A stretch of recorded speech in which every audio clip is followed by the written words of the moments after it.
नमस्कार, मैं हूं संजय शर्मा। आप देख रहे हैं 4 PM गुजरात। गुजरात लॉबी की पोल पट्टी राजीव जी तो एक झटके में उखाड़ कर रख देती हैं। उनकी भविष्यवाणियों का पूरी दुनिया में इंतजार रहता है। इस संडे को जो भविष्यवाणी है वो गजब ढा देगी। बता दिया कि राजीव जी ने कि आरएसएस और बीजेपी चंदा चोरी के कारण भगवान राम के निशाने पर कैसे आई और कैसे निपटेगी। आपसे रिक्वेस्ट है, एक नया चैनल 4 PM बिजनेस जिसमें बहुत बहुत बड़े घोटाले खोल रहा हूँ। आईसीआईसीआई बैंक की चोरी का एक बड़ा घोटाले की रिपोर्ट है। आज ही 4 PM बिजनेस को यूट्यूब पे सब्सक्राइब कर लीजिएगा। अपना प्यार बनाए रखिएगा। शुक्रिया। 4 PM न्यूज नेटवर्क में स्वागत है। राजीव जी, आपका बहुत बहुत अभिनंदन। मैं आपका प्रोग्राम करना बंद कर दूंगा अगर आप मुझे अपना बजरंगबली का कनेक्शन नहीं बताएंगे तो। आपका अपने प्यारे हनुमान जी से कनेक्शन क्या है ये मैं समझ नहीं पा रहा। क्योंकि कुछ भविष्यवाणियां आपकी ऐसी हैं जो जब आप बोल रहे थे, मैं आपका प्रोग्राम में कभी कुछ काटता नहीं हूँ।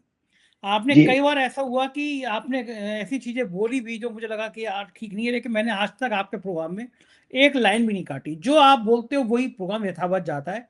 मेरे यहाँ कोई एडिटिंग नहीं होती। कुछ बातें आपने ऐसी बोली जब मुझे लगा कि राजीव जी क्या क्या फालतू की बात कर रहे हैं, कुछ नहीं होने वाला। पहली बात थी कि उधर चचा ट्रम्प ओथ ले रहे थे और आपने कहा कि ट्रम्प जो है भारत के लिए बड़ा मनुष्य साबित होंगे।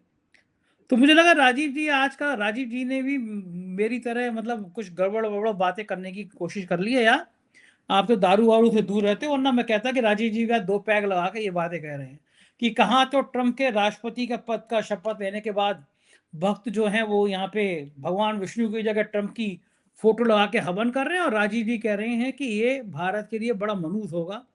और वाकई में अमेरिका के इतिहास में ऐसा कोई राष्ट्रपति इतना मनूस नहीं रहा भारत के लिए जितना हमारे ट्रम्प चचा हो गए।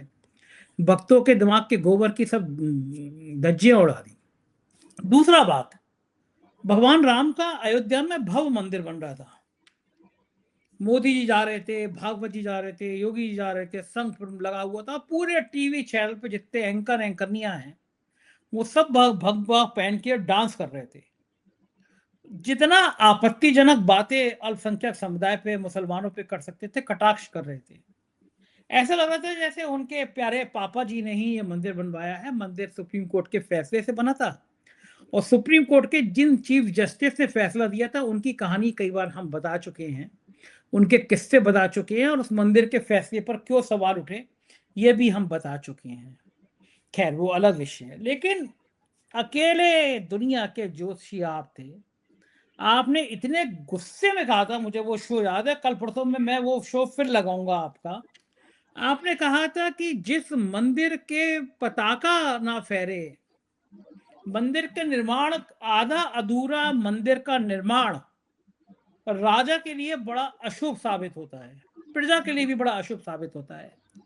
आपने कहा था जब तक मंदिर की पताका न लहरा जाए, वो तब लहराती है जब मूर्ति स्थापित हो जाती है, मंदिर बन जाता है, तब तक मंदिर की प्राण प्रतिष्ठा भगवान की नहीं की जा सकती। नहीं की जाती है।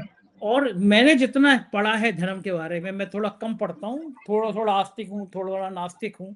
तो मैं, मेरा ईमानदारी से स्वीकार करने में कोई फर्ज नहीं है कि मैं इतना नहीं पढ़ता धार्मिक चीजों को। लेकिन जितना मैंने पढ़ा है उसमें यह है कि जब मंदिर बन जाएगा तो भगवान की प्रतिमा के ऊपर चप्पल जूते नहीं पहने जाएंगे, चले जाएंगे। जी, जी, प्रतिमा जी। लगी है, नीचे प्रतिमा लगी है, ऊपर चप्पल जूते पहन के मजदूर काम कर रहे हैं। ऐसी तमाम चीजें हुई हैं कि जो शास्त्रों में उल्लेख नहीं है लेकिन वो हुई।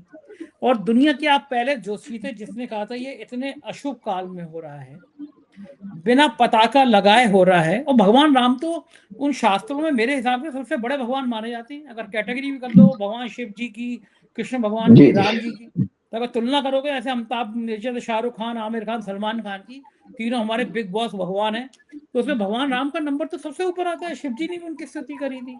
तो सोचो, जिस भगवान, सबसे बड़े भगवान का मंदिर बन रहा है, जिसके नाम की तुम राजनीति करते रहे हो, लोगों की हत्या करते हो, जय श्री राम कह के चाकू मार देते हो, जय श्री राम कह के लठ मार देते हो, जय श्री राम कह के हिंसा करते हो। भगवान राम की तो आदर्शों को ABCD नहीं पता तुम्हें। भगवान राम तो मर्यादा पुरुषोत्तम रहे हैं। जी। उन्होंने हमेशा मर्यादा का पालन किया है। मुस्कुराता हुआ चेहरा गुस्से में बदल दिया। हनुमान जी का मुस्कुराता हुआ चेहरा, सौम्य चेहरा प्रभु श्री राम के चरणों में। मैं कार के पीछे देखता हूँ, गुस्से वाले हनुमान जी नजर आते हैं। हनुमान जी तो मुझे कभी गुस्से में नजर आते ही नहीं थे। लेकिन ये सब कारनामा कर डाला भाई लोगों ने। उसके बाद आप अकेले, आप ऐसे ज्योतिषी आ गए मेरी जिंदगी में, वो और मुसीबत कर दी। आपने कहा कि ये बड़ा अशुभ मंदिर होगा। मुझे लगा क्यों कह रहे हो आप, और जब पूजन हो गया तो मुझे लगा राजीव जी क्या फालतू की बात कर रहे हैं, पूरा चुनाव ही मुझे लग रहा राम मंदिर पे जीत जाएंगे। लेकिन भगवान राम जी ने ऐसा लठ चलाया, हनुमान जी ने ऐसी गदा चलाई, अयोध्या हारे। तो नृपेंद्र मिश्रा महा बेईमान साबित हो रहे हैं। इतना कलंकित आईएएस अफसर है, इसको शर्म नहीं आ रही है। कार सेवकों पर गोली चलवाने के लिए मुलायम सिंह आरोप लगा के ऊपर आरोप लगता है, प्रमुख सचिव तो यही था। बुढ़ापे में भी, रिटायर होने के बाद भी इस आदमी की लिप्सा कम नहीं हो रही। खुद ट्रस्ट का अध्यक्ष बना, जमीनों में खरीद में करोड़ों का घोटाला, मंदिर की छत पहली बार में लीक हो गई, और चंदा चोरी करोड़ों में। भगवान जी ने भी आशीर्वाद दे दिया, बेटा को टिकट मिला लोकसभा का, बेटा हार गया, आज ही बात में एडजस्ट करा दिया, अलग विषय है। लेकिन बुढ़ापे में नृपेंद्र मिश्रा की इतनी फजीयत होगी, ये भगवान राम नहीं कहोगा कि तू बेटा शराबे में चोरी करवाने का उत्तराधिकारी है। अध्यक्ष कौन है? मैं थोड़ी ना, आप थोड़ी ना, नृपेंद्र मिश्रा है। चंपत हो गए साहब, एक साहब चंपत राय चंपत हो गए। ड्राइवर के घर से सोना निकल रहा है। भक्तों के चढ़ावे में 20% पैसा भी नहीं बचा। लोगों ने, भक्तों ने चढ़ावा बंद कर दिया। और राजीव जी आप बुरा मत मानिएगा, मैं चूंकि आपका प्रोग्राम बहुत हिंदू धर्म के लोग देखते हैं, सभी धर्म के लोग देखते हैं, लेकिन मैं आज आपके प्रोग्राम से कहना चाहता हूँ, आप भले गुस्से हो जाओ, लेकिन मैं जनता से अपील करना चाहता हूँ कि इन मंदिरों में, मठों में चढ़ावा देना बंद कर दो। भगवान राम को अगर 500 रुपए देना, 500 किसी गरीब को खाना खिला दो। ये सब बेईमान हैं, आपके पैसों पे लूट मचाते हैं। मैंने बड़े गोबर बड़े में निकले हैं पैसे, गोबर में निकले हैं पैसे, गोबर में गोबर में 10 मैंने लाख। राजीव जी बड़े बड़े आश्रमों में इन संत महात्माओं के यहाँ, जिनके लोग सब कुछ जेब खाली कर दे रहे हैं, उनके मठ में चैन उतार के दे रहे हैं, कंगन, मैंने उन आश्रमों में शराब की बोतलें देखी हैं। मैंने उन आश्रमों में लड़कियों के डांस देखे हैं। तो मेरे को बड़ी शर्म आती थी कहते हुए कि लोगों की भक्ति के लिए ये क्या कर रहे हैं। एक नेत्रहीन व्यक्ति, वो अपने आप को धर्माचार्य कहता है, वो किसी की जीभ काटने की बात करता है, किसी की हत्या करने की बात कहता है। एक बाबा है जो ऑस्ट्रेलिया में चश्मा पहन के हेलीकॉप्टर पे घूमता है। ऐसे बेचारी लोग हिंदू धर्म की प्रतिष्ठा करेंगे, आगे बढ़ाएंगे? ये सारी बातें मैंने इसलिए कि राजीव जी मुझे याद आ गई कि जब मंदिर बन रहा था तो आपने कहा था कि बड़ा अशुभ काल है, पताका नहीं ले रही।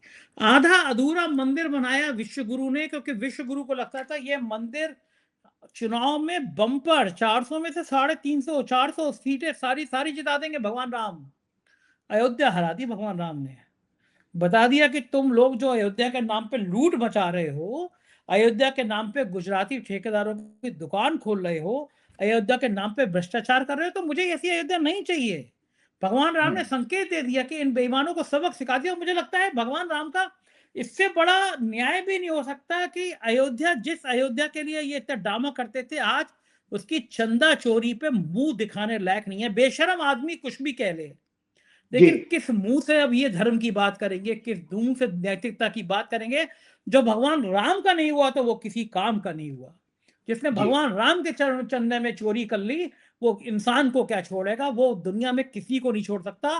कहाँ है मोहन भागवत और कहाँ है विश्वगुरु? चंदा चोरी पे बयान नहीं आ रहा। लेकिन राजीव जी धन्य हो आप, बता दो हनुमान जी का कनेक्शन क्या है? हनुमान जी आपके मुंह से ऐसी बातें क्यों निकलवा लेते हैं? आज मुझे गुस्सा आ रहा था, इसलिए मैं आज ज्यादा बोल गया, वरना आप ही बोलते हो।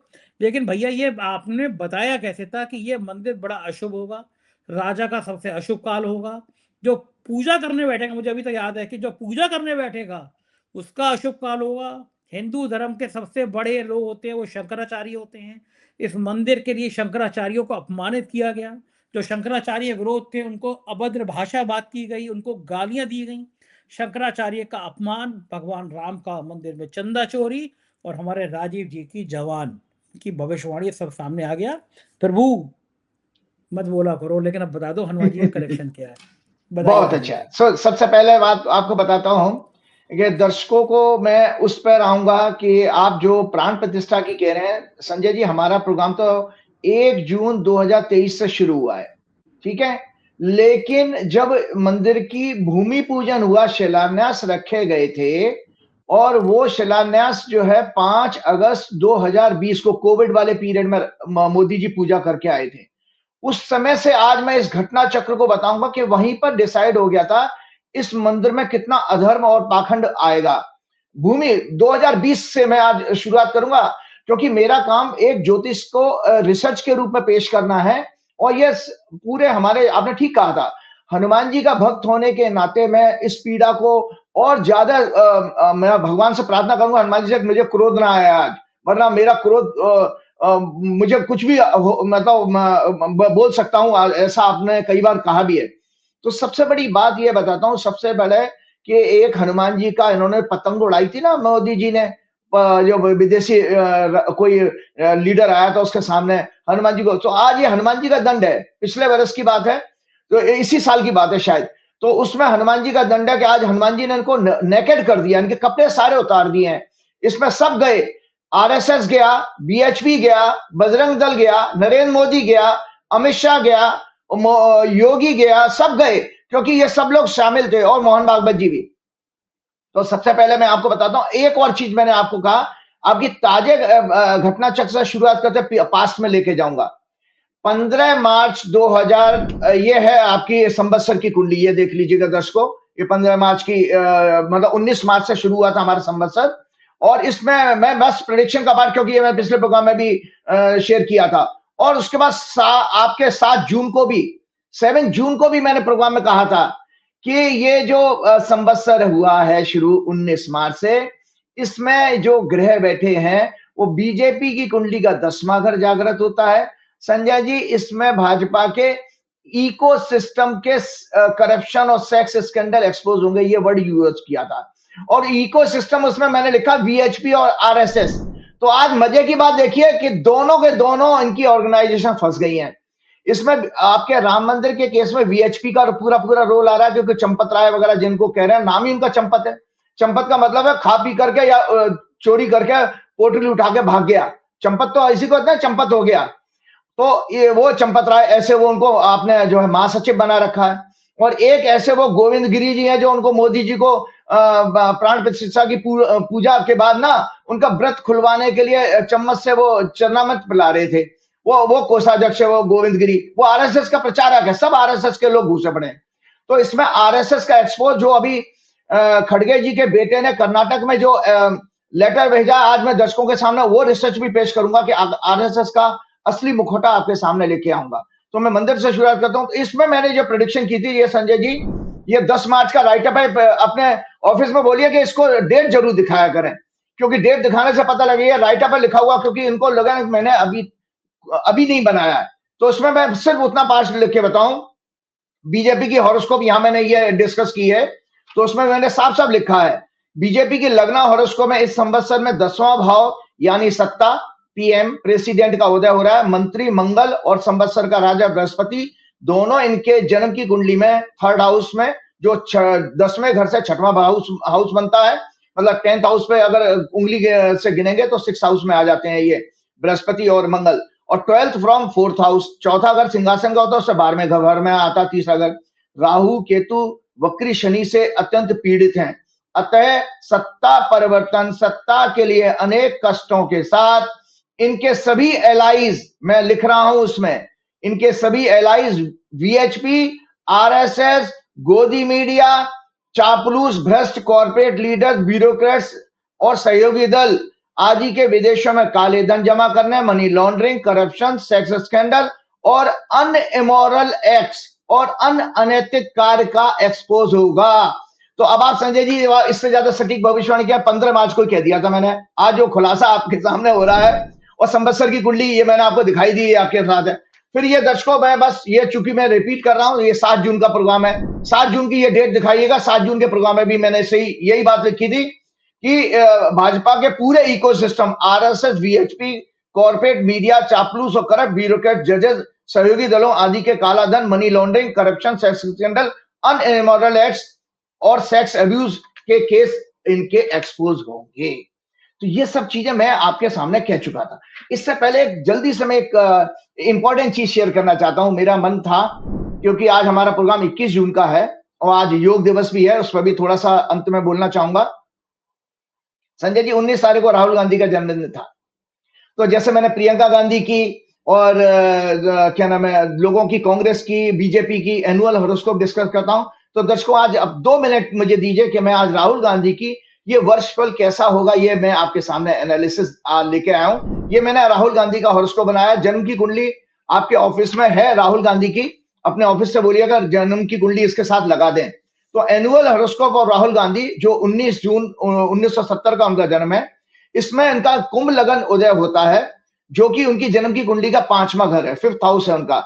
हम ये भी देखते हैं कि आपका जब वर्षफल शुरू होता है संजय जी, आपका हो, मेरा हो, किसी का भी हो, कि वो वर्षफल का लगन आपकी जन्म कुंडली का कौन सा घर बन रहा है, इसी से वो साल के अच्छे या बुरे का संकेत मिल जाता है। तो राहुल गांधी की कुंडली में 5वां घर होता पूर्व पुण्य भाग का, मतलब इस जीवन में क्या उद्देश्य लेकर के आए हैं आप, वो जागृत हो रहा है इसमें। फिर उसके बाद उस लग्न की स्थिति देखी जाए तो शुभ ग्रहों का प्रभाव देखा जाता है। और वर्षफल में हमेशा जो मैं आप लोगों को बता दूं, मुंता और वर्ष का स्वामी कौन है, इसकी भी एक सिग्निफिकेंस होती है, जो मैं बताना चाह रहा हूं। मुंता इसमें जेमिनी हाउस में आई है, जो 5वां घर इस कुंडली का बनता है वर्षफल का। और मुंथेस बुद्ध है, जो 5वें घर में ही 5th लॉर्ड होकर के बैठे हुए हैं, और ईयर लॉर्ड भी मरकरी है। तो दर्शकों, आपकी जानकारी के लिए बता देता हूं, मरकरी जो है सिग्निफाई करता है हमारी वैदिक ज्योतिष के अनुसार, ये उत्तर काला मित्र है। इसमें सभी ग्रहों के सिग्निफिकेंस, कारकत्व, राशियों के, भावों के, सब इसी में मिलेंगे, हजारों की, मतलब सैकड़ों की तादाद में। तो संजय जी, उसमें बुद्ध जो रिप्रेजेंट करता है जेनजी को, मतलब युवाओं को। तो ये राहुल गांधी के लिए बहुत बड़ा एक शुभ समाचार देने जा रहा हूं, कांग्रेस के लिए भी, देशवासियों के लिए भी, कि जैन जी जो है राहुल गांधी को अपने कंधों पर उठा करके घूमेंगे। तो मैं जल्दी से इसका राइटअप शेयर करता हूं।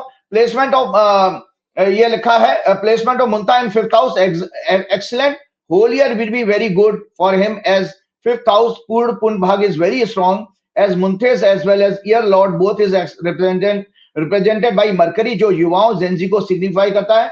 अतः दर्शकों सुन लो, जयप्रकाश नारायण के बाद भारत को एक दूसरा युवाओं को लीड करने वाला नेता राहुल गांधी के रूप में मिल रहा है।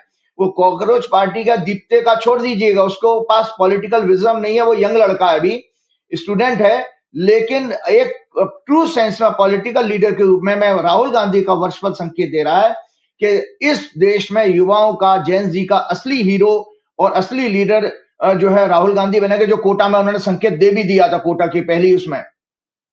इस ऑनवर हॉरोस्कोप में राहुल गांधी के बर्थ चार्ट का 5th हाउस उदय हो रहा है। अतः इस वर्ष वे एक ऐसे आंदोलन को लीड करेंगे जिसके लिए उनका जन्म हुआ है, अर्थात भारत को उसके संविधान और कॉन्स्टिट्यूशनल ऑफिसेज इंक्लूडिंग जुडिशरी और डेमोक्रेसी को बचाने का कार्य होगा। मतलब किसी 5वें घर से हमारा एक्चुअली विजन देखा जाता, तो जो उनका विजन है वो इस समय उनका फलीभूत होगा, पूरा सक्सेसफुल रहेंगे।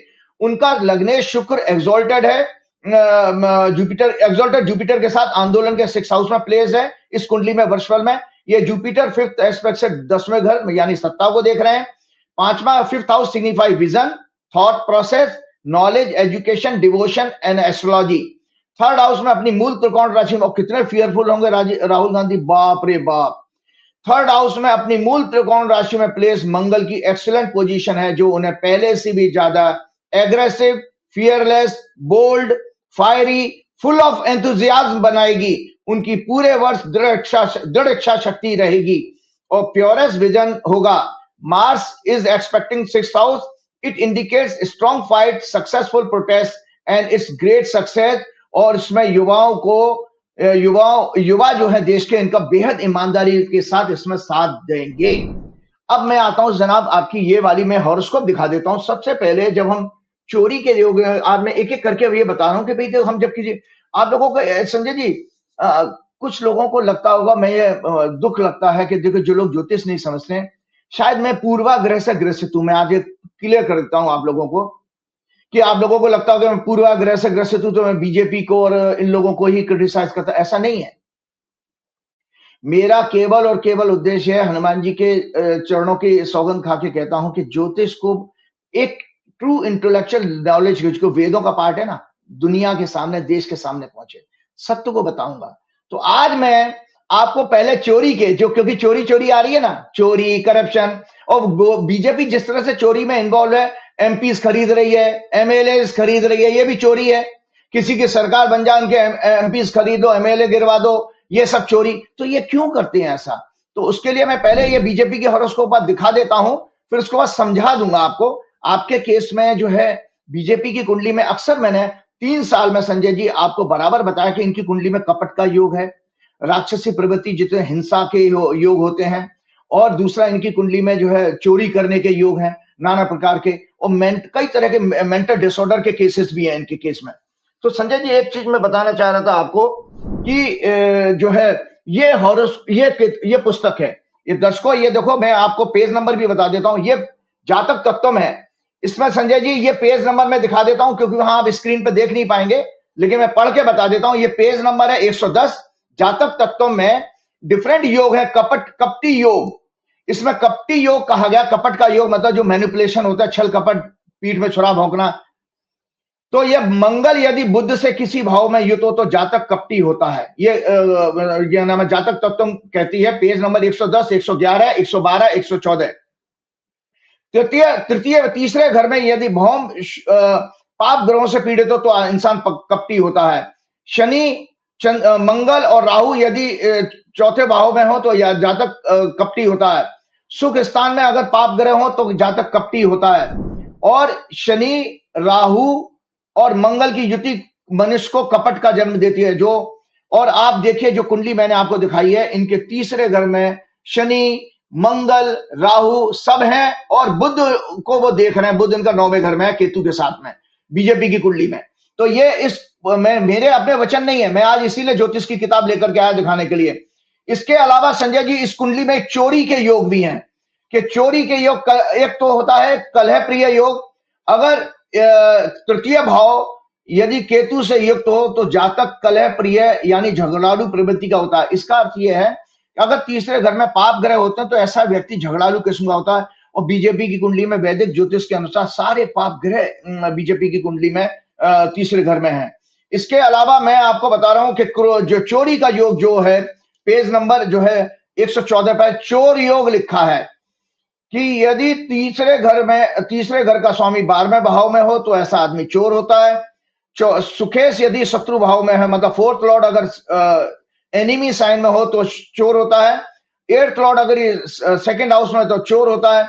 बुध और मंगल यदि इकट्ठे हो तो इंसान चोर होता है। तो इनकी कुंडली में चोरी के योग हैं, और इनकी कुंडली नहीं है संजय जी, इनकी कुंडली नहीं है भैया, इनकी जो ऑर्गेनाइजेशन है उसकी कुंडली की भी कलई खोल दे रहा हूं। ये देखिए आरएसएस की कुंडली है, आरएसएस की कुंडली में भी बुध और मंगल 11वें भाव में बैठे हैं। अतः चोर के कॉम्बिनेशन, चोरी के कॉम्बिनेशन आरएसएस की हॉरोस्कोप में भी आ रहे हैं।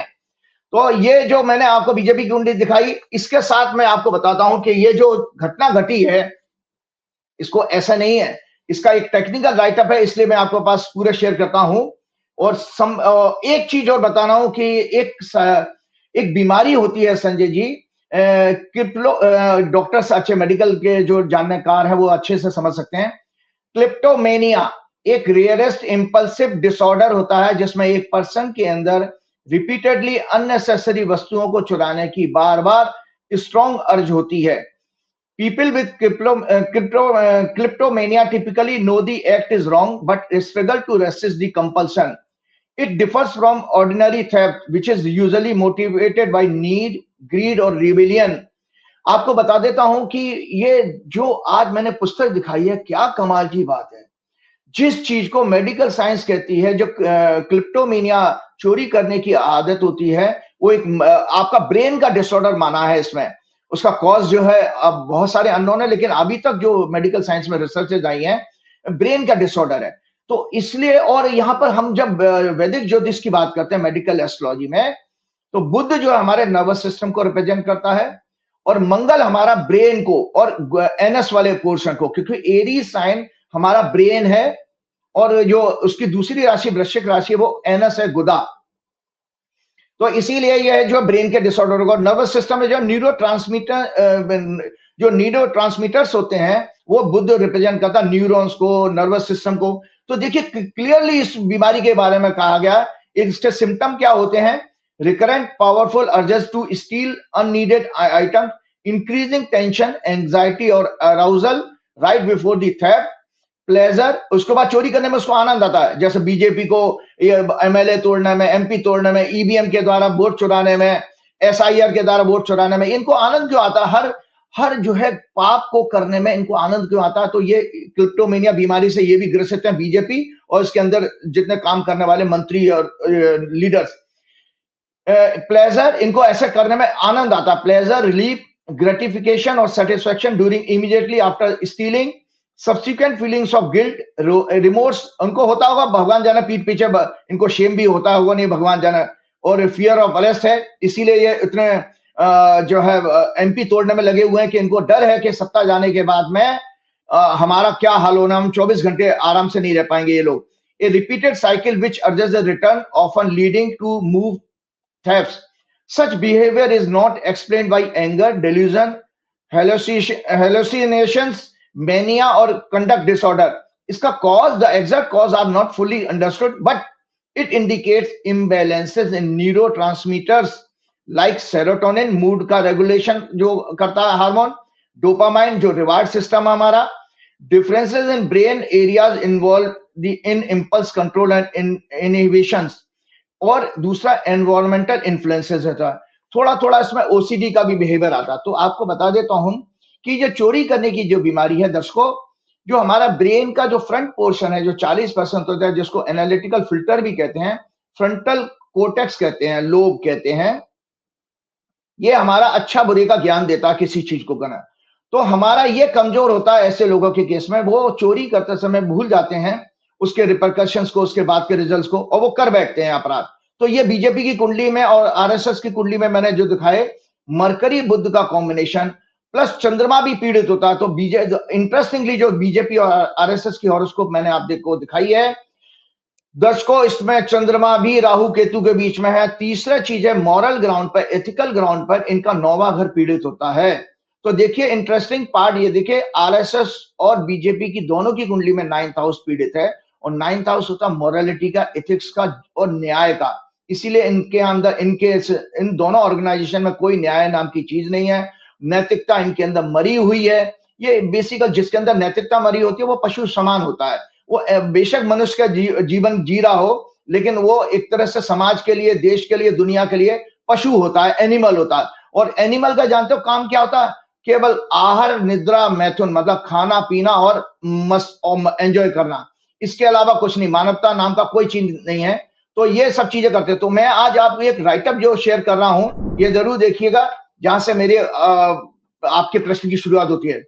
अशुभ काल में राम मंदिर का भूमि पूजन, शिलान्यास, और फिर 22 जनवरी 2024 को शास्त्र विहीन पूजा के बाद, प्राण प्रतिष्ठा के बाद लगभग 200 करोड़ रुपए की चंदे की चोरी, दान पात्र, देश में अनेक अशुभ घटनाओं से भविष्यवाणी सच हुई है मेरी, क्योंकि ये सारी कुंडली में अभी आपको दिखाऊंगा जो कब मैंने भविष्यवाणियां की। 15 मार्च वाली तो मैंने आपके साथ शेयर की। भाजपा, आरएसएस, वीएचपी, बजरंग दल, सभी देश के फर्जी संत महात्माओं के धर्म का पाखंड एक्सपोज हो गया है। देशवासियों को मैं 3 साल से भी ज्यादा समय से भाजपा, मोदी सरकार, आरएसएस, वीएचपी, योगी ढोंगी, फर्जी अधर्मी संत महात्माओं, अनेक कथावाचकों के पाखंड को एक्सपोज करता आ रहा हूं। मैं ही देश का एकमात्र एस्ट्रोलॉजर हूं, श्री हनुमान जी के आशीर्वाद से, जिसने नरेंद्र मोदी द्वारा कोविड पीरियड में एक अत्यंत अशुभ समय में राम मंदिर के निर्माण के लिए भूमि पूजन और शिलान्यास के मुहूर्त पर टिप्पणी करते हुए एक ट्वीट किया था, और उसका प्रोग्राम मैंने 7 जनवरी 2024 को मैंने आपके साथ किया था प्रोग्राम। उसमें मैंने उसका उल्लेख किया, उसकी छोटी वीडियो आपके पास भेजूंगा एडिट करके, वो जरूर इसके साथ लगाइएगा प्रोग्राम में। जो लगन के जो समय की बात है, 22 जनवरी का मुहूर्त जो है अपने आप में कोई बहुत अच्छा मुहूर्त नहीं है, क्योंकि हम जब कुंडली की बात करते हैं तो ये मंदिर कहाँ बन रहा है, ये दर्शक ये जाने, ये मंदिर जो है भारतवर्ष में बन रहा है, ये भारत की कुंडली है। इस भारत की कुंडली में बृहस्पति 12वें घर में, जो सनातन धर्म के कारक हैं, ये अगर इस जगह पर आते, लगन में आते, तो जो कि अप्रैल के आखिरी हफ्ते में आएंगे, उसके बाद का ज्यादा अच्छा मुहूर्त होता। तो ये वास्तु मीमांसा है। इस वास्तु मीमांसा में ये निर्माण, उसके अंदर जो सिद्धांत इसमें वायलेट हो रहे हैं। दूसरा, जिस लगन में ये प्राण प्रतिष्ठा हो, वो स्थिर लगन नहीं है, जबकि प्राण प्रतिष्ठा के लिए स्थिर लगन मतलब, स्थिर लगन का मतलब वो चीज रुकनी चाहिए, मतलब भगवान अगर हमारे आए तो भगवान का आशीर्वाद वर्षों तक, सेंचुरीज तक मिलता रहे। सबसे महत्वपूर्ण प्राण प्रतिष्ठा का हम धर्म ग्रंथों के अनुसार नियम ये बताया गया है, प्रतिष्ठा से पूर्व ही मंदिर के भवन के सभी निर्माण कार्य हर प्रकार से पूर्ण हो चुके हों। और इसके अलावा कहा है, शुभ समय मुहूर्त व विधि विधान के बिना की जाने वाली प्रतिष्ठा सबके लिए संकट और अशुभ घटनाओं का कारण बनती है। मतलब भगवान के अगर आधे अधूरे मंदिर का और अशुभ काल में मुहूर्त करोगे तो ये आने वाली प्राकृतिक प्रकोप का कारण बनेगा। ये देश के लिए चेतावनी है, और देश ही नहीं, हमारे सनातन धर्म के लिए भी चेतावनी है। तो मैंने ट्विटर पर एक भविष्यवाणी की थी, 21 जुलाई 2020 का सोशल मीडिया पे मेरा ट्वीट है वो, कि 5 अगस्त 2020 को भारत की हॉरोस्कोप में ग्रह दशा चंद्र, शनि, शुक्र, राहु की सनातन धर्म संस्कृति के कारक देव गुरु बृहस्पति और सभी शुभ ग्रह भूमि का कारक मंगल उस दिन 5 अगस्त 2020 को जब भूमि शिलान्यास किया था मोदी जी ने वहां जाके कोविड पीरियड में, पाप ग्रहों से पीड़ित थे। चंद्रमा उस दिन राहु के नक्षत्र में था और पाप कर्तरी में था। पाप कर्तरी कहते हैं लेफ्ट और राइट में दोनों तरफ अगर पाप ग्रह हो, तो ऐसे तरह में वो शुभ ग्रह भी इंसान एक क्या नाम है मेलेफिक प्लेनेट पाप ग्रह की तरह बिहेव करने लगता है। और पाप ग्रह जो है मंदिर शिलान्यास दक्ष, और सबसे बड़ी बात, सारे फंडामेंटल सिद्धांत हमारे शिलान्यास के, भूमि पूजन के, प्राण प्रतिष्ठा के इन्होंने वायलेट किए थे, क्योंकि दक्षिणायन सूर्य में किया गया था। याद रहिए, आपका जो सूर्य जब मिथुन राशि में कर्क राशि में प्रवेश करता है, तब से जाकर के मकर राशि से कर्क राशि तक हमारा उत्तरायण सूर्य कहलाता है। जितने भी देवालय के निर्माण के सिद्धांत हैं, भूमि पूजन हो, शिलान्यास हो, गृह प्रवेश हो, सारे मनुष्य के जीवन के हमारे सनातन धर्म के शास्त्रों के अनुसार सभी कार्य उत्तरायण सूर्य में करने चाहिए। तो ये दक्षिणायन सूर्य में किया था मोदी जी ने 5 अगस्त 2020 को, अत्यंत अशुभ और चर लग्न में किया था। तो मैंने उसमें भविष्यवाणी ट्विटर पे लिखी थी, दैवीय प्रकोप बढ़ेगा, जनता, शासकों मतलब सत्ता को अनेक कष्टों का सामना करना पड़ेगा। और संजय जी, ये और उसकी हॉरोस्कोप मैं आपके साथ शेयर करता हूं कि ये देखिए, ये है आपकी राम मंदिर शिलान्यास की हॉरोस्कोप, जो आपने ऑफिस में बोली है, दिखाएंगे। ये इन्होंने तुला लगन में किया था लगभग 12 से 1 बजे के बीच में। और शिलान्यास मैंने उसमें लिखा भी था, ये इसमें राइटअप में शेयर भी कीजिएगा। शिलान्यास दक्षिणायन सूर्य में हुआ, चर लग्न मूवेबल साइन लिया गया, जो नींव छत आदि के लिए अशुभ माना जाता है, क्योंकि भूमि पूजन कर रहे हैं तो नींव फाउंडेशन जो है वो चर लगन में कभी नहीं की जाती है, क्योंकि फिक्स साइन में करेंगे तो नींव मजबूती रहेगी, इसीलिए वो मंदिर बनने के बाद छत भी तपकी इनकी। सनातन वैदिक धर्म के कारक बृहस्पति राहु केतु से पीड़ित थे। दूसरे शुभ ग्रह और भारत की कुंडली का लग्न शुक्र भी उस दिन राहु से पीड़ित था। लग्न शनि मंगल से पीड़ित था, किसी दुर्घटना या शुभ समाचार का संकेत दे रहे हैं। आत्मा का कारक सूर्य शनि से पीड़ित था, राजा या गवर्नमेंट के अहंकार और राजनीतिक महत्वाकांक्षा का संकेत दे रहा था। मतलब ये राजनीतिक महत्वाकांक्षा मोदी जी ने अपने लिए कोविड पीरियड के बाद में अपने आप को भगवान दिखाने के लिए जबरदस्ती उस दिन शिलान्यास कराया था। मन और भक्ति का कारक चंद्रमा पापकर्त्री मंगल शनि के बीच में था, और सूर्य चंद्र षडाष्टक योग बना रहे थे, चंद्रमा और सूर्य षडाष्टक योग बना रहे थे। आज परिणाम समझते हैं, भाजपा विश्व हिंदू परिषद संघ सभी के लिए अपमान की स्थिति बन गई है। सिर्फ कुछ महीनों में मंदिर की छत टपकने लगी, जो और राम पथ पर बड़े बड़े गड्ढे हो गए। अयोध्या स्टेशन की दीवार गिर गई थी जब इन्होंने शिलान्यास की बात की, जिसका उद्घाटन मोदी ने किया था। मंदिर में हनुमान जी की मूर्ति, ये प्राण प्रतिष्ठा की बात की जो घटनाएं घटी थी उसको मैं रिमाइंड करा रहा हूं आपको। मंदिर में हनुमान जी की मूर्ति टूट गई। इसके अतिरिक्त नृपेंद्र मिश्रा के बेटे समेत अयोध्या और आसपास की कई सीटें भाजपा हार गई थी। वाराणसी में भी मोदी को बहुत अपमानजनक जीत, और 18 जून को उन पर चप्पल भी फेंकी गई थी। 1996 के बाद भाजपा का विशुद्ध रूप से सबसे खराब चुनावी प्रदर्शन, और नरेंद्र मोदी जी के राजनीतिक कैरियर का भी सबसे खराब प्रदर्शन रहा, क्योंकि वो कभी उनको हंग रिजल्ट कभी नहीं मिले जो 2024 के चुनाव में मिले। ये सब श्री हनुमान जी, प्रभु श्री राम और काशी के भोलेनाथ का इनको दंड है, जिसके कारण इनका अहंकार ध्वस्त हुआ और 80 में से 43 सीटें पर ये हार गए थे। तो संजय जी, सबसे बड़ी बात एक और आपको चीज ये है प्राण प्रतिष्ठा की हॉरोस्कोप। संजय जी, ये प्राण प्रतिष्ठा की हॉरोस्कोप जो मैंने शेयर किया था आप लोग क्या नाम है आपके साथ 7 जनवरी 2024 को, तो प्राण प्रतिष्ठा के अभी इनके फंडामेंटल सिद्धांत इसमें वायलेट हो रहे थे। तो मैं आपको बता दें, इसी तरह भाजपा की निगाह क्या नाम है अशुभ काल में, जो मैंने आपको बताया, अब विकास के नाम पर हाईवे, यहां तक कि राम मंदिर के आप एक चीजें संजय जी, इस विवेचना को मैंने बताया तो वैदिक ज्योतिष के अनुसार आपको जो मैंने कुंडली दिखाई है उसमें 8वां घर दर्शकों चोरी का होता है। 8th हाउस से चोरी देखते हैं, 6th हाउस से भी चोरी देखते हैं। और मंगल किसी की कुंडली में अगर पाप ग्रहों से पीड़ित है तो वो चोरी को रिप्रेजेंट करता है, चोर को, थीफ को। तो याद रखिएगा, मंगल अब शुभ ग्रहों से प्रभावित हो तो वही आदमी पुलिस में और फौज में नौकरी करने जा रहा है, क्योंकि चोरी करने के लिए भी आपके अंदर करेज की आवश्यकता है। मंगल करेज का सिग्निफिकेटर है।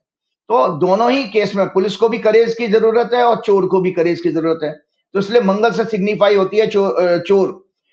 और हॉरोस्कोप में मंगल यदि पाप ग्रहों के प्रभाव में है तो थीफ को चोर सिग्निफाई करता है। इसके साथ नैतिकता, परंपरा, अध्यात्म का 9वां घर और 9th लॉर्ड भी पीड़ित होना चाहिए, क्योंकि वो विजडम का हाउस होता है। भाजपा की हॉरोस्कोप जो मैंने आपको बताई है, 6th हाउस, 6th लॉर्ड, मन का कारक चंद्रमा और मंगल सभी पाप ग्रहों के प्रभाव में।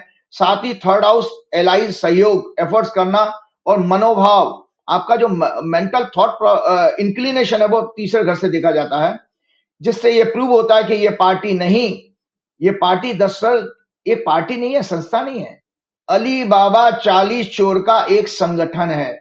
दोबारा रिपीट कर रहा हूं, ये पार्टी ज्योतिष के अनुसार कह रहा हूं, ये पार्टी नहीं, एक अली बाबा 40 चोर का संगठन है, जिसने खासतौर से 2014 में सत्ता में आने के बाद प्रत्येक स्तर पर चोरी डाका डालना शुरू किया। क्या क्या किया, पॉइंट वाइज आपको बता देता हूं, जिससे आप स्पष्ट कर पाएंगे कि क्या ज्योतिष की इंटरप्रिटेशन होती है। बैंक्स में रखे पब्लिक की सेविंग्स पर डाका डाला, पीएसयू, पब्लिक सेक्टर अंडरटेकिंग को बेचकर अन सर्विसेज को अपने कॉर्पोरेट सहयोगों को दिलाकर उसमें भी डाका डाला, उनसे चंदा लेकर के। प्रत्येक विदेश यात्रा में भारत का व्यापार कम, अपने सहयोगियों को व्यापार दिलाने में मदद, भारत के टैक्स पेयर के ऊपर डाका डाला।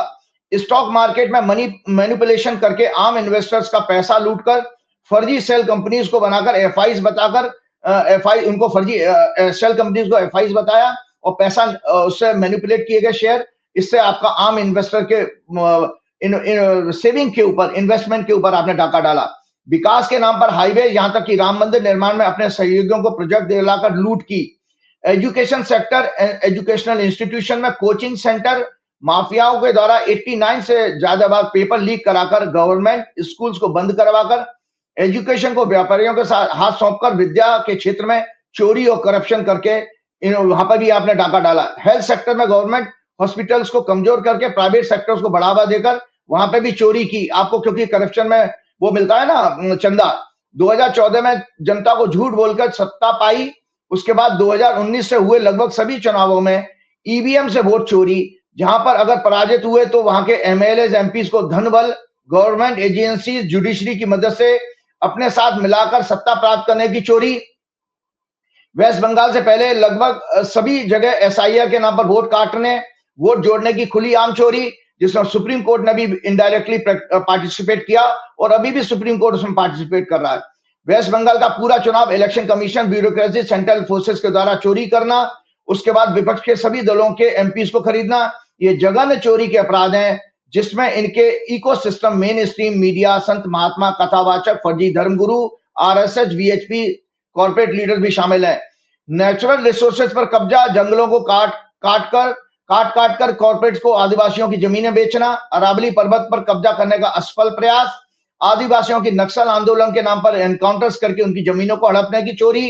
अब राम मंदिर के दान पात्र से आम भक्तों के द्वारा दान दिए गए पैसे में से लगभग 200 करोड़ रुपए के गबन के आरोप इनके ऊपर लग रहे हैं।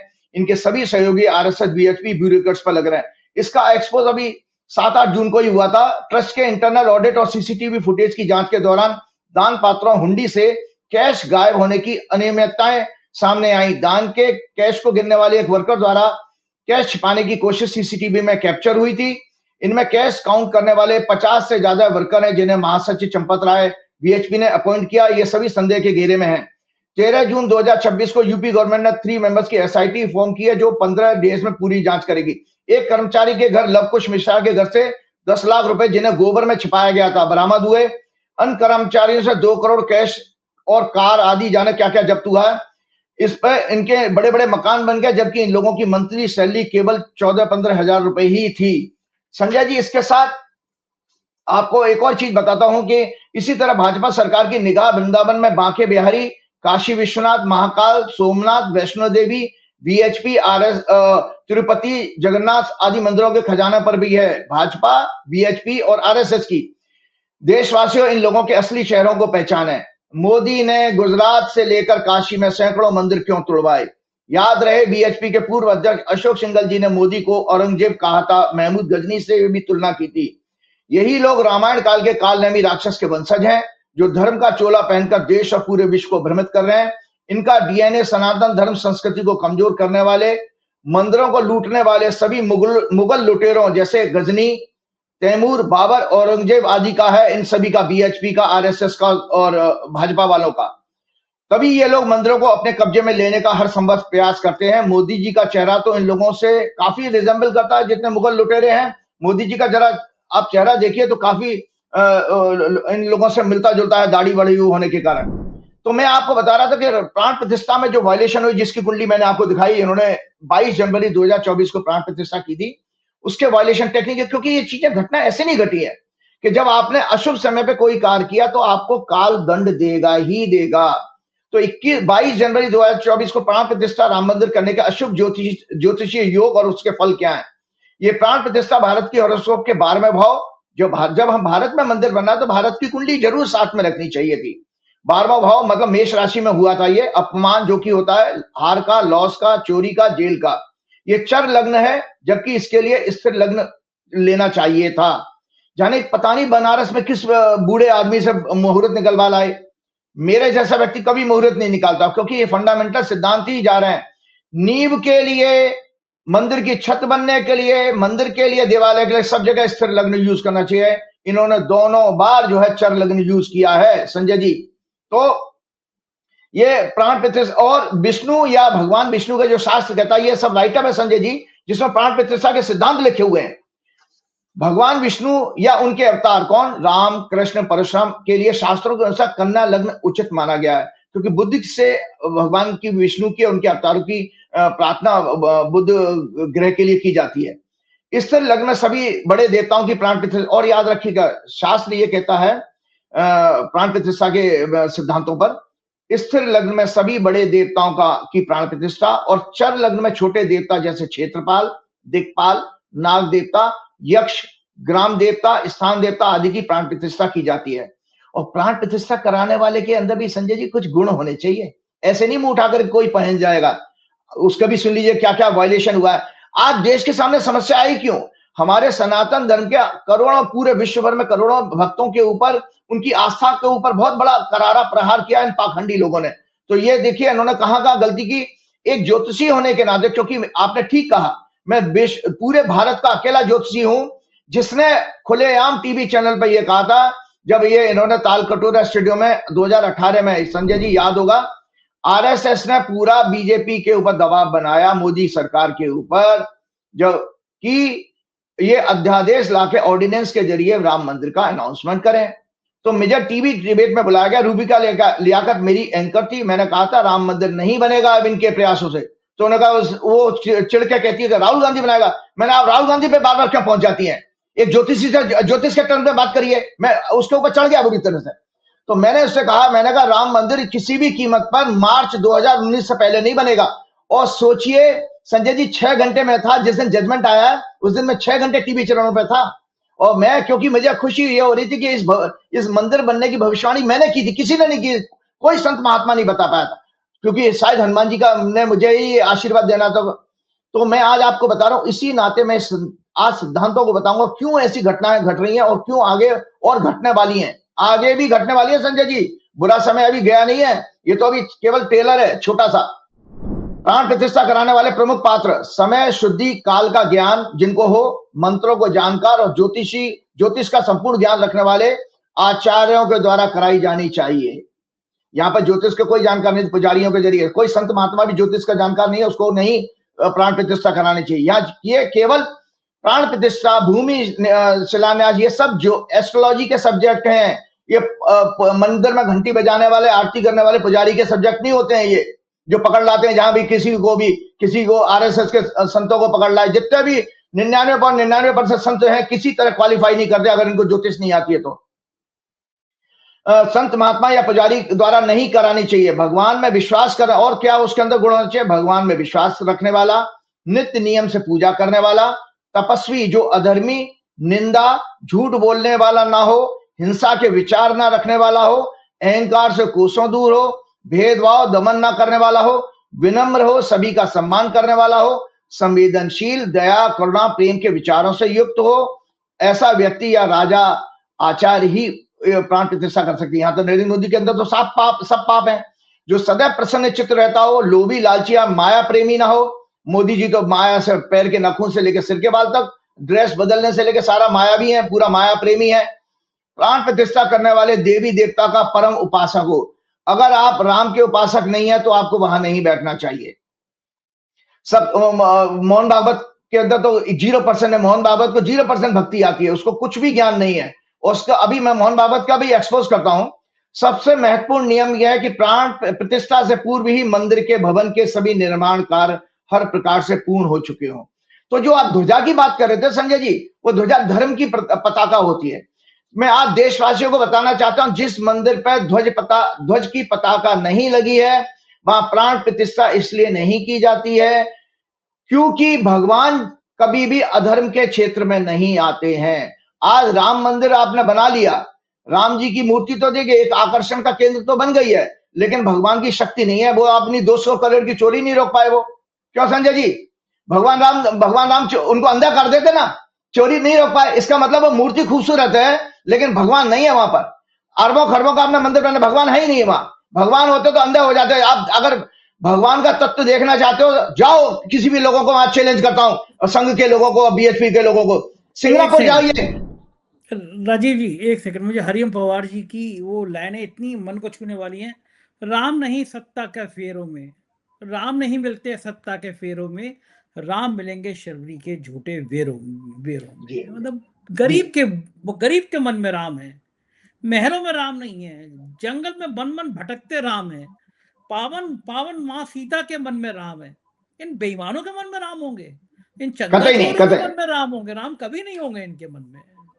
तो सुनिए, अगर आपको ईश्वर की मूर्ति की सत्य देखना तो सिंगनापुर में, जहां महाराष्ट्र में शनि देव का तीर्थ स्थान है, आज वहां घरों में ताले नहीं लगाए जाते। कभी कोई घटना घटी होगी, वो आदमी अंधा हो गया, तो ये मूर्ति की ताकत होती है। तो आपका, जबकि 22 जनवरी 2024 को राम मंदिर की प्राण प्रतिष्ठा जल्दबाजी में केवल और केवल 2024 के लोकसभा चुनाव को ध्यान में रखकर की गई थी। इसलिए अयोध्या नहीं, मोदी उत्तर प्रदेश की 80 लोकसभा सीटों में से 43 पर हार गए, और ये हंग रिजल्ट उनके राजनीतिक जीवन का सबसे खराब प्रदर्शन था। मोदी और भागवत, देखिए मोदी और भागवत विवाहित नहीं है संजय जी। ये राइटअप जरूर टेक्निकल, क्योंकि आज घर घर में इसको डिस्कस किया जाएगा। मैंने तो पहले ही कहा है कि मेरे हर प्रोग्राम को लेक्चर के रूप में इंस्टीट्यूशन में पढ़ाया जाना चाहिए।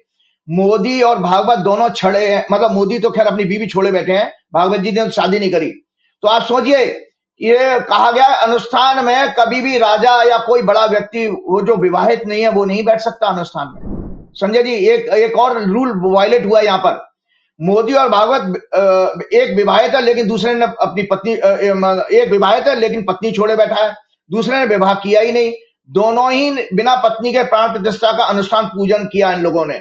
मोहन भागवत को सनातन धर्म संस्कृति का कितना ज्ञान और सम्मान है, इस बात से पता चलता है कि बिना धोती कुर्ता के सनातन धर्म की जो वेशभूषा है संजय जी, मोहन भागवत ने जैकेट पहन के, काली जैकेट पहन करके पूजा की थी। मैंने अपने 7 जून के, मतलब आपके जनवरी 2024 के प्रोग्राम में भी इस बात को पॉइंट आउट किया था कि मोहन भागवत ने काली जैकेट पहन के की थी। और मोदी जी बड़े अनकंफर्टेबल होते। मोदी तो चमकदार कुर्ता पजामा, कुर्ता धोती पहन के गए थे, और भागवत जो है बिल्कुल ट्रेन में सफर करने वाले डेली पैसेंजर की तरह से ड्रेस पहन के चले गए। आपको पता है जो ट्रेन में डेली पैसेंजर सर्दियों में जाते हैं ना, वो मोटी मोटी जैकेट पहन के, भागवत जी इस वेशभूषा में पूजा कर रहे थे। बिना कुर्ता धोती, भारतीय परंपरा वाली वेशभूषा के और काली आम आदमी वाली जैकेट पहनकर पूजा में बैठ गए। याद रहे, सनातन धर्म शास्त्रों के अनुसार विवाहित होने पर पत्नी के साथ ही कोई अनुष्ठान पूजन संपन्न किया जाता है और सफल होता है। रामायण काल में राम सेतु के निर्माण से पहले स्वयं प्रभु श्री राम ने अनुष्ठान किया था। तब उन्होंने सीता जी की प्रतिमा बनाकर पूजन किया था। जब सीता जी चोरी हो गई थी तब भी संजय जी, उस समय राम जी ने उनकी मूर्ति बना करके अनुष्ठान किया था, जब राम सेतु बनाया जा रहा था। तो इतना भगवान राम ने तो, और ये राम के नकली भक्त जो, इतना इनको ज्ञान नहीं था। शुभ समय के बिना मुहूर्त विधि विधान से रहित की जाने वाली प्राण प्रतिष्ठा या अन्य पूजन अनुष्ठान सभी के लिए संकट और अशुभ समाचारों का कारण बनाती हैं। यदि प्राण प्रतिष्ठा त्रुटिपूर्ण हो, यहाँ पर उस समय मंदिर पर धर्म की ध्वजा की स्थापना नहीं हुई थी, तो उस प्रतिमा में देवत्व पूर्ण रूप से नहीं आता। मतलब अगर किसी मंदिर की ध्वज पता नहीं लगी है तो वहां मूर्ति में देवत्व नहीं आएगा, डिविनिटी नहीं आएगी, वो आशीर्वाद देने वाली उसके अंदर पावर नहीं होगी। और ऐसी मूर्ति केवल आकर्षण का केंद्र तो बन सकती है, लेकिन भक्तों की मनोकामना में या संकट पूर्ण करने में, दूर करने में पावरफुल नहीं होती।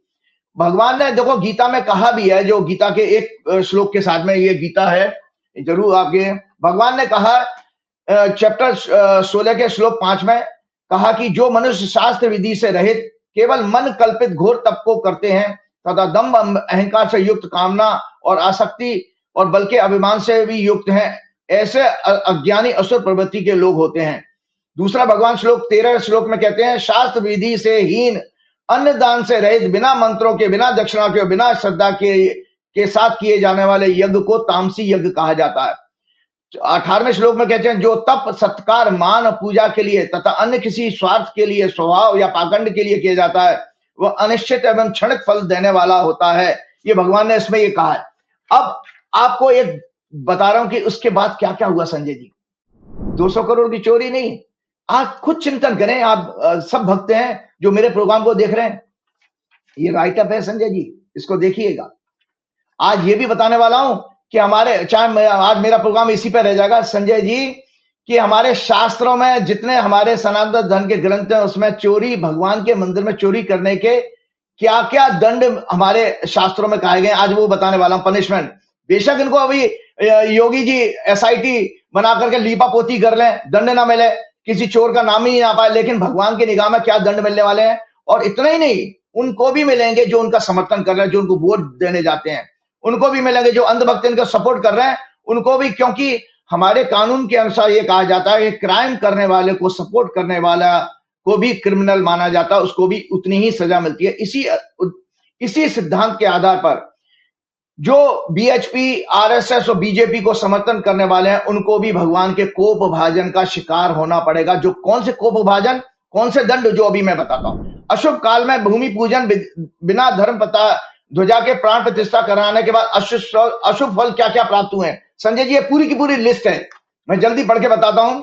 मंदिर बनने से पहले जमीनों के घोटाला में ब्यूरोक्रेट्स, BHP, RSS, BJP के कई लोग शामिल।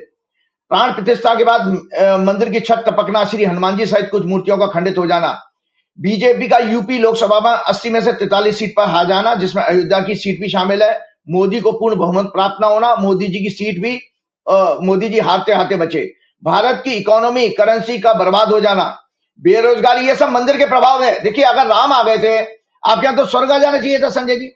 अगर आप राम को ले आए, आप कहते हो 500 साल के संघर्ष के बाद राम को प्राप्त किया, तो भैया इस देश में बताओ कौन सा कल्याण होगा इस देश का। डोनाल्ड ट्रंप रोज आपकी बेइज्जती कर रहा है। अभी मोदी जी अभी गए हैं G7 की मीटिंग में, सर नीचे झुका करके एक अपराधी की तरह से मोदी जी बैठे थे ट्रंप के सामने, घबरा रहे थे, हाथ पैर कांप रहे थे इनके। और मोदी जी ये नहीं कह पाए कि हमारे 3 निर्दोष नाविकों को क्यों आपने मार दिया, इसमें मोदी जी की जबान नहीं फूटी उसमें।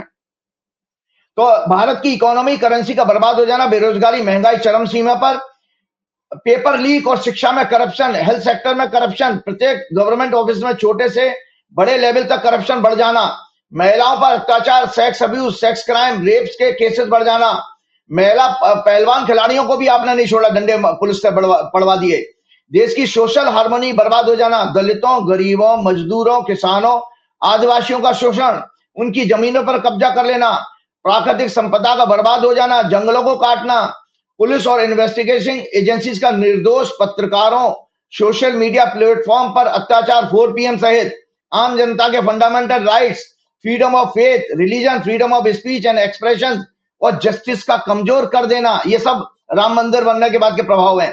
डेमोक्रेसी का और डेमोक्रेटिक इंस्टीट्यूशन का खत्म हो जाना या कमजोर हो जाना, डिप्लोमेसी, सॉवरेनिटी का बेहद कमजोर होना, कि हमारे को डोनाल्ड ट्रंप कह रहा है कि यहां से तेल खरीदोगे वहां से नहीं खरीदोगे, बेहद कमजोर हो जाना, देश की छवि विदेशों में कमजोर होना, USA डोनाल्ड ट्रंप द्वारा लगातार भारतवासियों का और मोदी का भी अपमान करना, नागरिकों को बेड़ियों हथकड़ियों में वापस भेजना मिलिट्री प्लेन से, भारत को नरक का गड्ढा है ये कहना, भारत की इकोनॉमी को डेड इकोनॉमी कहना, भारत दो तानाशाह चीन और रशिया के साथ सोता है, मोदी इजराइल के सामने अपनी टांगे खोल देते हैं, इस तरह के बयान अमेरिका से आते हैं।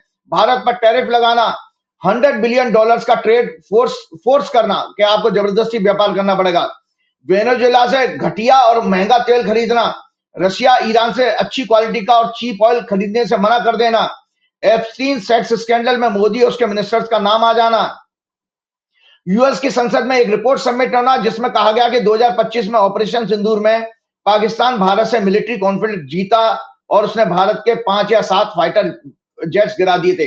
भारत को सीज फायर करने के लिए फोर्स करना यूएसए द्वारा, डोनाल्ड ट्रंप द्वारा, यूएस की संसद में आरएसएस को बैन करने की रिपोर्ट पेश करना, एक रिपोर्ट पेश हो चुकी है आरएसएस के ऊपर, पहलगाम में आतंकवादी हमला और उसमें निर्दोष टूरिस्ट की निर्मम हत्याएं, किसानों और छात्रों के सुसाइड के केसेस बढ़ जाना, ये सब आपके राम मंदिर बनने के बाद की घटनाएं आज आपको बता रहा हूं। सनातन धर्म, ये अब आप लोगों के सबके लिए चिंता का विषय है, ये ध्यान रखिएगा। सनातन धर्म के अनुसार संजय जी, अब आपके लिए इंटरेस्ट का सब्जेक्ट आ गया।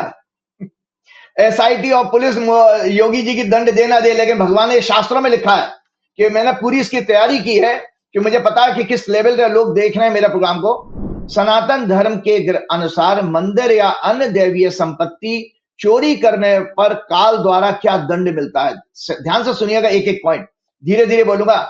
सनातन धर्म ग्रंथों शास्त्रों में मंदिर या देवालय से संबंधित अन्य दैवीय संपदाओं जिसमें भूमि, गोल्ड एक्सेट्रा की चोरी कब्जा करना अत्यंत गंभीर अपराध माना गया है।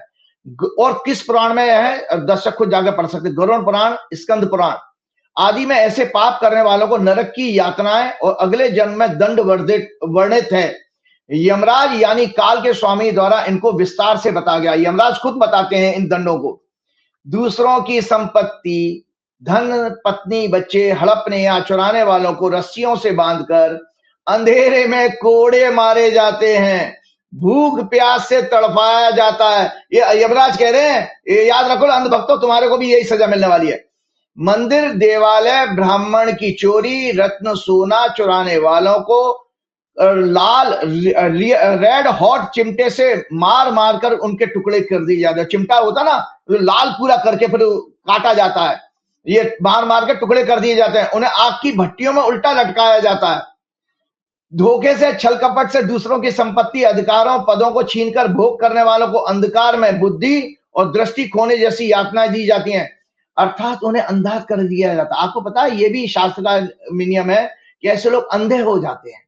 अंधे चाहे वो आप ज्ञान की आंखों से अंधे हो जाए या कहीं से भी हो जाए, वे अगले जन्म में दरिद्र अपराधी बनते हैं। ये चेतावनी नरेंद्र मोदी, शाह, योगी, समस्त भाजपा, उनके मंत्रियों, गोदी media, RSS, BHP, Bajrang Dal, उनके इकोसिस्टम कौन कौन है? Bureaucrat, paramilitary forces, election commission, judiciary, corporate leader, इन अपराधों पर साइलेंस रखने वाले बुद्धिजीवी, फिल्म एक्टर, देश के सभी संत महात्माओं, धीरेन्द्र शास्त्री, रामभद्राचार्य, कैलाशानंद, रामदेव, चिदानंद, अवधेशानंद, श्री श्री रविशंकर, वासुदेव जग्गी, देश के छोटे या बड़े सभी कथावाचकों के लिए ये चेतावनी काल की है कि वो जिस तरह से राम मंदिर में 200 करोड़ की दान संपत्ति चोरी होने पर खामोश हैं, इसके साथ उन्हें वोट करने वाले लोग, व्हाट्सएप ग्रुप के आंटी अंकल समर्थक, याद रखें कि काल इन सभी को, इनके परिवार सहित नाना प्रकार के कष्ट जैसे अंधा कर देना, लोहे के चिमटों से जला जलाकर मार देना, आग की भट्टियों में या खोलते हुए तेल के कड़ाहों में उल्टा लटकार कर यातनाएं इस जन्म में या अगले जन्म में अवश्य देगा। मेरे शब्द नहीं है, ये यमराज के भैया, मैं तो पढ़ के बता रहा हूं। ये सनातन धर्म शास्त्रों का स्टेटमेंट है। कई आधुनिक घटनाओं में जब चोर मंदिर की चीजें चुराकर भागा संजय जी, तो उसे दुख सपना, बुरा सपना आया या मानसिक यातनाएं झेलनी पड़ी, फिर उनसे घर आकर उसने मंदिर की संपत्ति को वापस कर दिया। इस तरह का उदाहरण आपका पिछले कोई साल 2 साल पहले हुआ था। उत्तर प्रदेश के एक बालाजी मंदिर में मंदिर की चोरी के बाद चोरों ने स्वयं मूर्तियां लौटा दी और माफी मांगी थी मंदिर में आकर के, ये मैंने भी अखबार में पढ़ी थी। महाराष्ट्र में शनि शिंगणापुर में चोरी लगभग असंभव मानी जाती है, वहां लोग दरवाजों में ताला नहीं लगाते। सनातन धर्म में देव द्रव्यम न हरेत, ये शब्द है संस्कृत का। सनातन धर्म में देव द्रव्यम न हरेत अर्थात देवताओं की संपत्ति मत चुराओ का सीधा सीधा चेतावनी दी गई है। मोदी सरकार को एसआईआर, ईवीएम के द्वारा वोट चोरी, छल कपट से एमपीज, एमएलए खरीदना बंद कर देना चाहिए। काल इनके सभी अपराधों का ऑडिट कर रहा है, इनका ऑडिट कर रहा है काल। राम मंदिर रामलला की सेवा पूजन आजादी से पहले निर्वाणी और निर्मोही अखाड़ा करते आ रहे थे, जो राम नंदी संप्रदाय का पार्ट है। बीएचपी और आरएसएस ने इनको बाहर करके इन पर कब्जा कर लिया। संजय जी, एक आगे की घटना भविष्यवाणी के साथ और आपको बता देता हूं। एक हमने ये राम मंदिर की जब ट्रस्ट बनी थी उसकी कुंडली बनाई है। इसी से आप देखिए कि इस ट्रस्ट का ये अंदर जब तक ये ट्रस्ट रहेगी तब तक क्या क्या होगा। इसी से ये आज की भविष्यवाणी है। फॉर्मेशन राम जन्मभूमि ट्रस्ट 5 फरवरी 2020 को लगभग ये ऐसा था। इस ट्रस्ट का अनाउंसमेंट नरेंद्र मोदी ने लोकसभा में लगभग 12:21 पर किया था दोपहर में, और पीआईबी के द्वारा प्रेस ब्यूरो के द्वारा इसका ऑफिशियल अनाउंसमेंट 1:42 को 5 फरवरी 2020 को किया था। तो इस हॉरोस्कोप को मैं जल्दी से बता देता हूं। इसका ये हॉरोस्कोप है, देख लीजिएगा। इसमें क्या क्या खराब है। सूर्य शनि योग एक अहंकारी ट्रस्ट बताते हैं, मतलब ट्रस्ट का अहंकारी होना संकेत देते हैं। छठवां मैंने आपको पहले ही बता दिया, छठवां घर, छठवां house, 6 house 6 Lord, 8 house 8 Lord, ये चोरी के चोर ग्रह माने जाते हैं। शुक्र पाप ग्रहों के प्रभाव में, जो भारत की कुंडली का लग्नेश और इस कुंडली का भी लग्नेश है, और 6 लॉर्ड। तो 6 हाउस 6 लॉर्ड शनि के प्रभाव में, लग्ना लग्नेश शुक्र पाप ग्रहों के प्रभाव में। Second house second Lord finance का, दोनों पाप ग्रहों में, मंगल के 12वें घर से पीड़ित है, 12वें घर के स्वामी से, और 5वें घर का लॉर्ड बुध भी राहु के नक्षत्र में है। बुध पीड़ित होने से कपट योग, बृहस्पति पीड़ित होने से गुरु चंडाल योग। ये मैं दर्शकों आज जो ट्रस्ट बनी है राम जी ने, आप इसमें चंपतराय हटा दीजिए, उसके बाद जो आएंगे वो भी ऐसे ही करेंगे, क्योंकि बेसिकली कंपनी ही आपकी जो फॉर्मेशन ही इसमें अशुभ टाइम पर हुई है, और इसका दशांश तो और भी ज्यादा खराब है। सनातन धर्म संस्कृति का सिग्निफिकेट है। जुपिटर भी उस समय राहु केतु से पीड़ित था। काम त्रिकोण के भाव 3rd house 7th house 10th house सभी पाप ग्रहों के प्रभाव में थे, अर्थात लोभ लालच से भरी संसार रहेगी ये। दशांश कुंडली चार्ट में स्थिति और ज्यादा भयानक है। बर्थ चार्ट का लग्नेश शुक्र शनि मंगल से पीड़ित है। 2nd हाउस 2nd लॉर्ड पीड़ित है। D10 का जो नीचे इसमें देखिएगा अत्यंत पीड़ित है इस ट्रस्ट का। तो इसलिए बर्थ चार्ट से ज्यादा कर्म चार्ट स्पष्ट रूप से संकेत दे रहा संजय जी। बर्थ चार्ट से ज्यादा जो कर्म का चार्ट D10 होता है, ये वर्किंग कैसी रहेगी, स्पष्ट रूप से संकेत दे रहा है कि इस संस्था में जो भी आएगा उसकी मनोदशा मंदिर से भविष्य में और बड़े गबन करने और धन लूटने की रहेगी। ये दोनों हॉरोस्कोप व्यापक लेवल पर भ्रष्टाचार अधर्म को बढ़ाने वाले ग्रह योगों से युक्त हैं। तो संजय जी, एक छोटी सी चलते चलते बात और आपको बता देता हूं। प्रोग्राम मुझे पता ही नहीं लगा 1 घंटा कब हो जाता है। मैं नहीं चाहता दर्शकों के ऊपर टॉर्चर हो और मैं ज्यादा बड़े बड़े प्रोग्राम करूं। मैं क्या करूं, मेरे पास आज अगले प्रोग्राम में मैं आरएसएस का जो भांडाफोड़ होने वाला है, और मेरे भविष्यवाणियों को याद रखिए, मैंने आपको कमिट किया है, मतलब भविष्यवाणी हनुमान जी का आदेश है, ये सब मेरा नहीं है, कि आरएसएस और बीजेपी दोनों भविष्य में खत्म हो जाएंगी।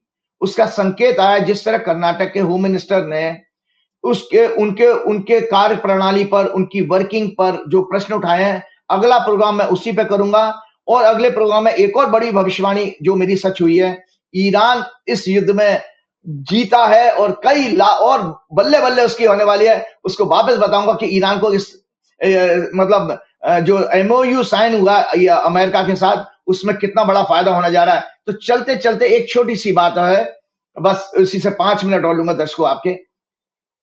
ये भी आपने, मैंने मानसिक और ब्रेन की बीमारी बता दी, चोरी। अरे भैया, कम से कम मोहन भागवत, नरेंद्र मोदी, योगी आदित्यनाथ, आप तो योगी हो ही नहीं, योगी का मतलब ही नहीं पता। तो चूंकि आज योग दिवस है, इसमें 2 मिनट संजय जी मैं बोलूंगा। 21 जून को ये मोदी जी की पहल बहुत अच्छी थी कि उन्होंने पूरे विश्व में योग को उन्होंने पॉपुलराइज किया। तो international yoga day, the word yoga comes from the Sanskrit root word yuj, जिसका अर्थ है यूनियन और integration. It is a means for uniting the individual consciousness with the universal consciousness. महर्षि पतंजलि ने अपने योग सूत्र 2nd श्लोक में स्पष्ट करते हैं, योग चित्त वृत्ति निरुदय, अर्थात चित्त की वृत्तियों को इंग्लिश में कहते हैं थॉट वेव्स, को कंट्रोल करने से ही योग संभव है। ये जो रामदेव कहते हैं वो योग नहीं है, वो आसन है। क्योंकि रामदेव यादव जाति से आते हैं, तो उनको वो जो पहलवानी अखाड़े वाले पोस्चर ही उनको आते हैं। जबकि योग का अर्थ नहीं, योग बेसिकली हमारे भारत के जो वेदों के 6 दर्शन है उसमें से योग दर्शन है। अगला डिटेल में बाद में बात करूंगा, केवल योग पर ही कंफाइन करता हूं। तो चित्त की वृत्तियों को कंट्रोल करने से, थॉट बेस को कंट्रोल करने से योग संभव है। Alteration of frequency of brain helps in controlling the mind and so attaining योग। तो इसीलिए अब योग की बात जब हम करते हैं तो संजय जी योग का स्पिरिचुअल मीनिंग ये है जो हमारे यहाँ मिसिंग है। हम लोग क्या करते हैं, आसन को योग समझ बैठे हैं, आसन उसका एक पार्ट है। तो योग का स्पिरिचुअल लक्ष्य कैवल्य, मतलब liberation, complete isolation of self, आत्मा फ्रॉम मैटर, प्रकृति, फ्रीडम ऑफ फ्रॉम सफरिंग, दुख, मोक्ष प्राप्त करना और परम आनंद की अनुभूति। सेल्फ रियलाइजेशन है योग का स्पिरिचुअल लक्ष्य, यही है। Self realization and union with supreme consciousness, eradicating the root cause of suffering, ignorance, attachment, and making life free, peaceful and meaningful। और इसके साथ मन क्या है, हमको ये जानना चाहिए मन क्या है। It is a recording faculty which receives impression, information through the five knowledge senses, आंख, नाक, कान, टंग, skin, from the outer side world। मन कोई ऑर्गन नहीं है, ये इंफॉर्मेशन इन 5 ज्ञानेंद्रियों से जो प्राप्त करता है उसी से हमारे थॉट वे बनते हैं। बुद्धि क्या है, द डिस्क्रिमिनेटिंग फैकल्टी, लॉजिक और reasoning which classify the impression, information of mind and accordingly reacts to them.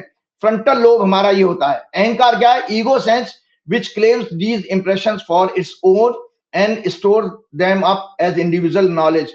सो चित्त क्या बनता है, चित्त बनता है 3 कॉन्स्टिट्यूएंट्स हैं चित्त के, मन, बुद्धि, अहंकार। इसीलिए महर्षि पतंजलि योग सूत्र के 3rd श्लोक में कहते हैं तदा दृष्टु स्वरूपे अवस्थानम, अर्थात चित्त की वृत्तियों, थॉट वेव्स और एजिटेशंस को कंट्रोल करने के बाद ही आप अपने स्वरूप को पाना संभव है, सेल्फ को रियलाइजेशन।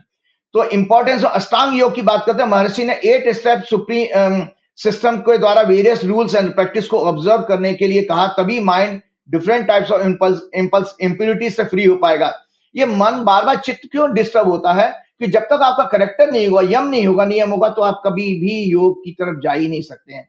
तो जल्दी से संजय जी, क्योंकि आज के राजनीतिक पॉलिटिकल संदर्भ में पहले राम मंदिर की चोरी में इसका इंपॉर्टेंस है, इसलिए मैं थोड़ा सा ज्यादा समय ले रहा हूं। The sole purpose of spiritual discipline is knowledge of Atman. It doesn't have to be sought. It is already within us.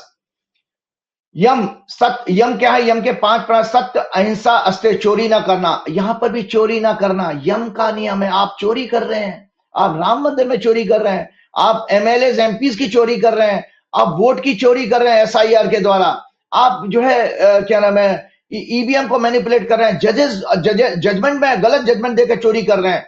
तो आप बताइए फिर कैसे योग होगा। आप बेशक आप आसन कल टीवी चैनल पे आज दिखाते रहिए, उसका कोई फायदा नहीं है, आपका व्यक्तित्व तो नहीं बदल रहा। तो सत्य, अहिंसा, अस्तेय, चोरी न करना, ब्रह्मचर्य, सिलिबेसी, अपरिग्रह, non पॉजेसिवनेस, ethical restraints, it paves the way to increase the power of concentration, mental purity and steadiness।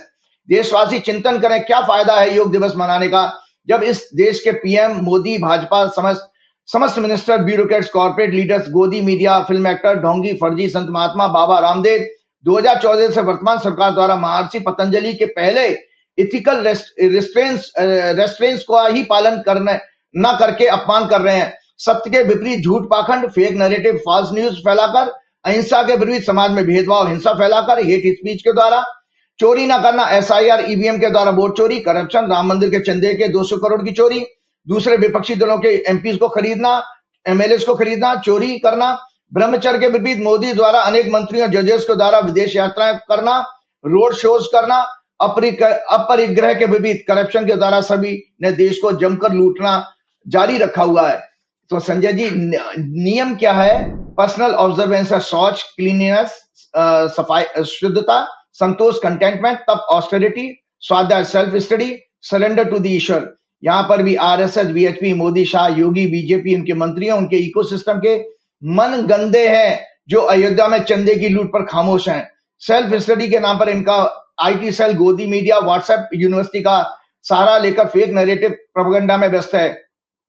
आसन यह संस्कृत की अस धातु से बना है जिसका अर्थ है बैठना, comfortable posture. It prepares the body, स्थिर सुखमासनम, ये संस्कृत का श्लोक है कि आप किसी पोस्चर में अगर आराम से बैठ सकते हैं, यही आसन है। इसीलिए डिफरेंट हमारे जानवरों के कंफर्टेबल पोस्चर को लेकर के हमारे आसनों के नाम रखे गए हैं। Pranayama, it is the science of regulating and gaining control over the prana और ब्रेथ और लाइफ फोर्स। और मेंटेनिंग, और इसके बाद प्रत्याहार, पांचवा स्टेप है withdrawal of the senses from their objects by developing introspection. It helps in controlling of thoughts process and helps in the meditation. छठवां है धारणा, concentration, fixing of the mind on the point. ध्यान, sustained concentration is called meditation. लगातार एक ही meditation state में रहते हैं तो ध्यान हो गया. समाधि, absorption, longer period of meditation leading to the thoughtlessness, which is called turiya avastha, enlightenment. Yeah, starting from the waking state beta, meditation begins at alpha frequencies, deepens in the theta, and advanced stages reaches samadhi.